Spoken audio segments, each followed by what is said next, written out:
Narcissists think about you every single day after you leave, but not because they miss you, they miss owning you. People always ask me if narcissists actually miss you when you're gone, like really miss you, and the answer is so much more complicated than a simple yes or no. Because here's the thing, they absolutely feel your absence, but not in the way you think they do, and definitely not in the way you felt when they discarded you. Let me be brutally honest about what is really happening in their heads when you go no contact or when you really finally walk away. First off, they're not sitting there crying into their pillow thinking about all the beautiful moments you shared. That's not how their brain works. Instead, they're experiencing something that feels like a malfunction in their entire system. You see, you were emotional regulation device. You were the one who made them feel important, validated, and powerful. You were feeding them something they literally cannot produce internally. So when you disappear, it's like someone unplugged their life support machine. They do not miss you as a person with feelings and dreams and your own inner world. They miss what you did for them. Hi, I am Danish, a narcissistic abuse recovery professional. Welcome to my episode.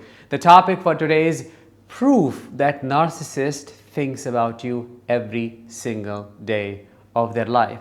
Because a lot of people are left wondering, do they even miss me? Oh, they are with somebody else. I'll show you why they think about you. Stay until the very end and subscribe if you have not already, because your subscription to this channel will help us grow and reach 500K faster. Thank you so much. The proof is in how they react to your absence. Have you ever noticed how quickly they try to replace you? Why? It's not because they do not care. They do it because they can't function without that supply. I know you know this. It's like watching someone frantically searching for a phone charger when their battery hits 1%.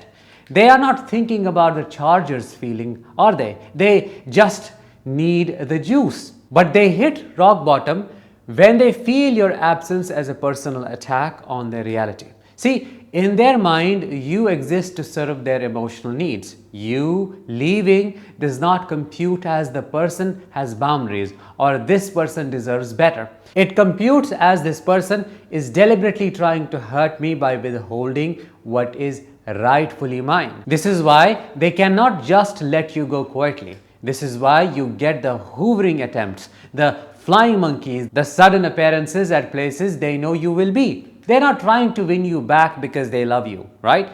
They are trying to restore their equilibrium.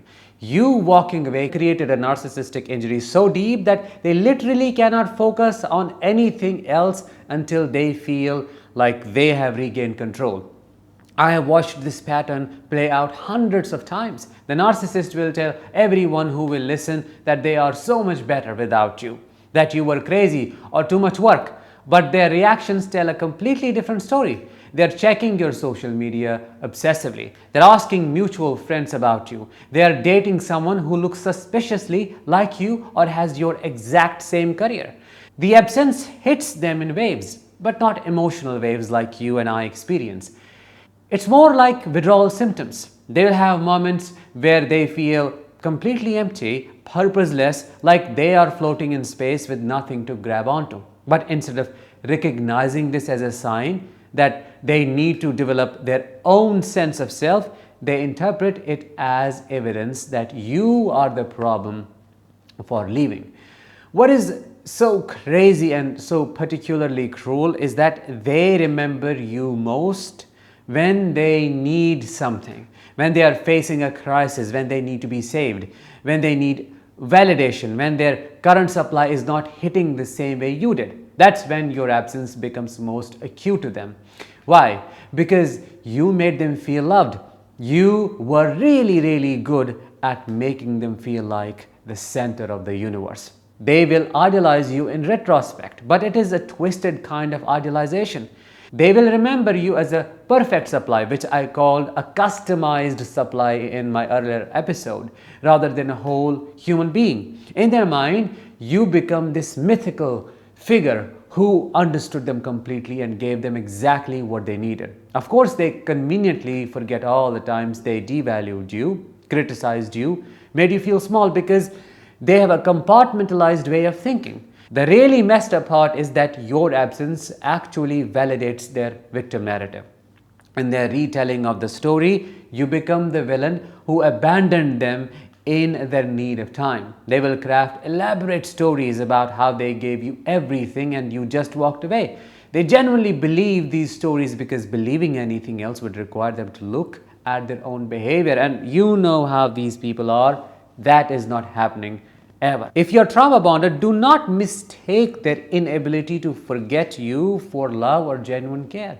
They remember you the way a drug addict remembers their favorite dealer, with a mixture of resentment and desperate longing. They hate that they need you, and they hate that you had the power to take yourself away from them. That is the biggest source of pain for them.